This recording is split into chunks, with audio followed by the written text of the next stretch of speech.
Hi guys, happy Monday. It's so nice to be here again to read with you again. We are reading Front Desk by Kelly Yang. So before we get started, two things.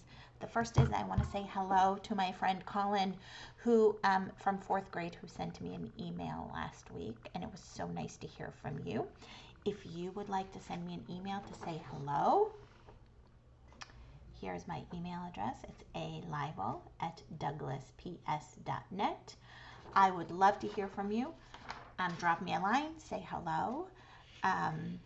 So here's the second thing I want to tell you. I thought that if we just read one chapter from this book every week, it'll take us too long to finish it. So here's what I'm going to do starting this week. We're going to read 2 chapters. All right. So do you remember this one? We just finished chapter 1. Chapter 1, at the very end, her parents were hired to be caretakers for this motel by this man. And so here we are. We're going to start chapter 2. Chapter 2.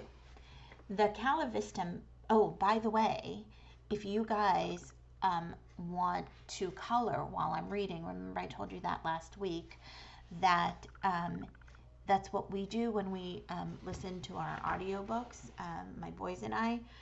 So if you want to pause this video and grab a coloring book and markers or pencils or something and color while I'm reading, you're welcome to do that. So pause it now, and then you can keep listening. Here we go. Chapter 2. The Cala Vista Motel sat on the corner of Coast Boulevard and Meadow Lane. It was a small motel, the first of 3 motels in a row. The Topaz Inn, the Lagoon Motel, were right next door and bigger, but I immediately decided I liked our little motel the best. With its creamy walls and red doors, it looked warm and inviting. I looked up at the sign and read the word, "Low rates, cable TV, Disneyland, just 5 miles away." Excitedly, I asked my parents if it meant we could visit and go on all the rides. "We probably could," my mom said. I smiled, savoring the moment. Our lives were about to change. We were going to become Disneyland-going people. As if things couldn't get any better, the Cala Vista had a pool. It was right out in front. The water sparkled under the golden sun. I closed my eyes and pictured myself doing cannonballs in the water all summer long. This was going to be amazing. Just behind the pool was the front office. I'd asked my parents in the car whether I could help out at the front desk, and my dad had chuckled and said, "We'll see." Mr. Yao was waiting for us in the front office. He buzzed us in and lifted the divider so we could all get behind the front desk. The front desk was a long wooden desk that stretched almost the entire width of the room. Just behind the front office were the manager's quarters, where Mr. Yao led us next. There was a living room with a bed in it. He pointed to the bed. "You guys sleep here," he said to my parents, "so you can hear the customers in the middle of the night." "Customers come in the middle of the night?" my dad asked. Mr. Yao nodded. "Of course, it's a motel. But won't that wake them up?" I asked. Mr. Yao rolled his eyes. "That's the point," he said. Next, he led us over to the small bedroom, just the right of the living room and the kitchen. "The girl can sleep there," Mr. Yao said. For some reason, he still kept calling me the girl, even though I had already told him my name several times. I put my stuff down in the small bedroom, then joined my parents and Mr. Yao in the front office. Mr. Yao was explaining the buzzer. "One wrong buzz and it's all over," he said. "See that glass?" He pointed to the thick glass enclosing the front office. "That's bulletproof glass. You see a bad guy come up, you don't need to worry. They can't hurt you. But if you press this buzzer," he put his finger on the buzzer just under the front desk, and a loud buzz roared. "That door right there gets unlocked," Mr. Yao said. "And then what?" I asked him.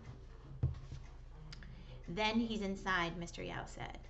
I looked around to see if there were any other magical buttons or bulletproof glass inside the office. There weren't. I asked Mr. Yao how we could tell if someone was a bad guy. Based on how they look, of course, he said, which made me wonder because it's not like bad people walk around with a sticker on their head saying, I'm bad. The bottom line is, don't let any bad guys. Don't let in any bad guys, Mr. Yao warned. His pupils expanded as he said the word bad. While Mr. Yao took my parents out back to show them the laundry room and cleaning supplies, I stayed in the front office. I climbed up on top of the front desk stool. Gently, I reached down and touched the buzzer with my finger. It was greasy, like it had been pressed hundreds of times. Slowly, I pressed on it and heard it zap. I pressed it again. Buzz, buzz, buzz. Power coursed through my fingers. I closed my eyes and pictured myself checking customers in. Why, yes, Mrs. Connolly, I'd be glad to show you into your room. Right this way, I'd say. Certainly, I can help you with your luggage. It would be my pleasure. So deep was I in my fake customer relations that I almost didn't hear it when a real customer walked up and tapped on the front office glass. I looked up to see a thin African-American man about 50 or so years old, smiling and waving at me. He motioned with his hand for me to buzz him in. Oh, right, I said, then pressed the buzzer. Buzz. He opened the door and walked in. Just saw Mr. Yao in the lot. You must be the new managers, he said. He extended his hand across the front desk. Name's Hank. I smiled, took his hand, and shook it. I'm Mia. Nice to meet you. He tilted his head to one side. How old are you, Mia? I'm 10, I told him. Say, aren't you a little young to be running this place? He teased me.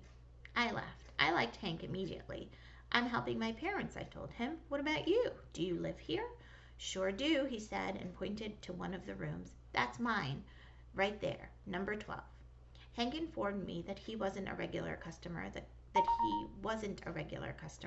the kind who stays just a day or two. He was a weekly. A weekly is someone who pays by the week. There were 5 of them at the Cala Vista. There were Mrs. Q, Mrs. T, Hank, Billy Bob, and Fred. You'll meet them, he said. They're all really nice people.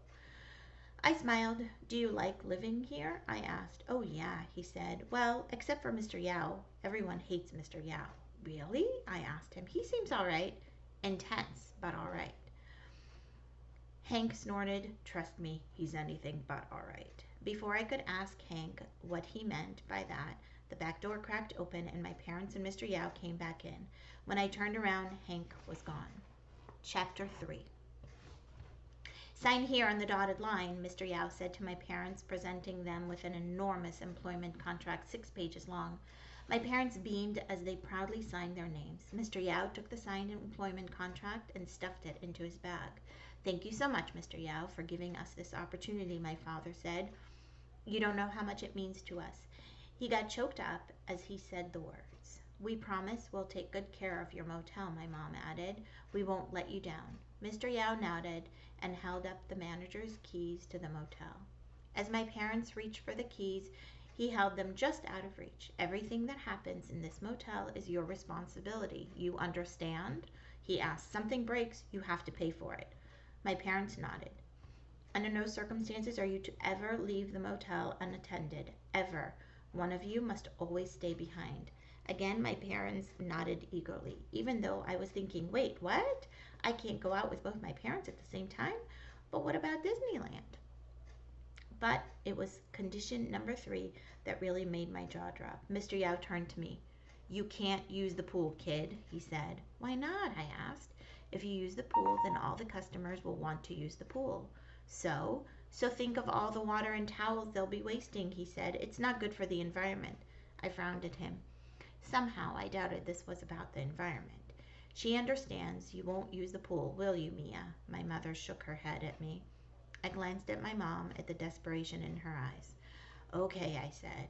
Good. Mr. Yao grinned, satisfied. He tossed my parents the keys. That night, the sweet smell of jasmine tea filled the front office. My parents only ever got the jasmine tea out for special occasions. We had packed a small tin of it before we left China, and every time something good happened, my mom would take out a few leaves and make some tea.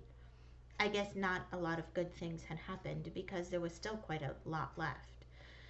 But all that was about to change. Tonight, my parents poured generously from the tin. The calming aroma brought me back to my grandmother's house, all of us crowded around the table At these big family dinners, my cousin Shen and I would always giggle and interrupt each other as we talked. I felt an ache in my tummy, razor sharp at the thought of Shen. I still remembered the day I left. I could see Shen's face pressed up against the glass by the security gate at the airport, blinking furiously like he was trying hard not to cry. I was too. On the plane ride over, they gave us little packets of butter for our bread. Butter was very expensive in China, so I asked for extras and put them in my pocket. I saved them for Shen for months in the fridge until it finally sank in that we weren't going back, so I ate them. My mother's voice jerked me back to reality. "Hey, Mia, look here. Look at me," she said, smiling. "Huh?" I asked.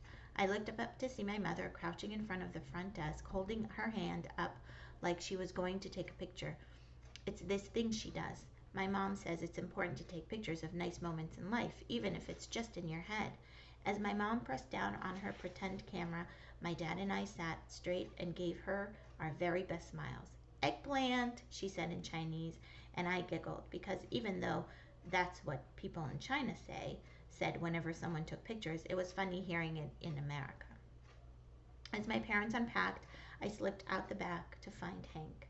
I brought him a cup of jasmine tea. Now that we were making $150 a day, surely we could afford to buy some more. I had seen a Chinese supermarket on the way over here. Hank's room was in the back, beside the laundry room.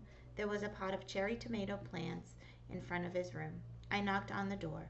Hank answered on the first knock. His eyebrows shot up when he saw the tea. "That's for me?" he exclaimed. I smiled and handed it back to him. "It's from China," I told him. "Get out of here." The guy next door opened his door to see what was going on. He was a white guy about the same age as Hank. He wore a Hawaiian shirt, and he had a small tattoo of a sailboat on his arm. The smell of popcorn drifted from his room. "Billy Bob," Hank said. "Meet Mia. She's the new manager, and look, she brought me some tea from China." "Good to meet you, Mia," Billy Bob said, extending a hand. I shook it. "Pleasure's all mine," I said. Billy Bob smiled. "Say, you're a lot nicer than the old manager. That last manager treated us like second-class citizens," Hank added. "Really?" I asked. Hank nodded. Carefully, he lifted the cup to his lips and took a sip. "Oh, this stuff is good." Hank turned to Billy Bob. "You've got to try this." More doors opened, and soon all the weeklies were outside, talking and sipping tea under the glowing crescent. Like Billy Bob, they were white too. Mrs. Q had long, wavy hair that ran all the way down her back. Fred had a big belly that shook when he laughed, and Mrs. T had glittery cat-eye reading glasses, which she wore on the tip of her nose. Hank was right. They were all very nice. The weeklies asked if I wanted to join them for a game of Monopoly, but it was getting late and I needed to help my parents unpack. I bid them all good night and was about to go back to the manager's quarters when I suddenly remembered. "Hey, Hank, what do you mean by what you said earlier about Mr. Yao?" I asked. "That he was anything but all right." Hank's jaw locked. "You'll soon find out, kid," Hank said. "The man has coal for a heart." That's the end of chapter 3. So, my friends, lovely to see you. Come back next Monday. We'll read a couple more chapters. We'll see. I'll check and see the length of the next few chapters, and if it's short, if it's just a couple of pages, maybe we'll read a few more too. Great story. I hope you're liking it so far. Send me an email. Tell me what you think of this book so far. alibel@douglasps.net. Have a wonderful week. Spend some time outside. Enjoy your family. Wash your hands. Stay away from everybody else, right? Make sure you're safe and keeping your distance. I will see you next Monday. Goodbye, everyone.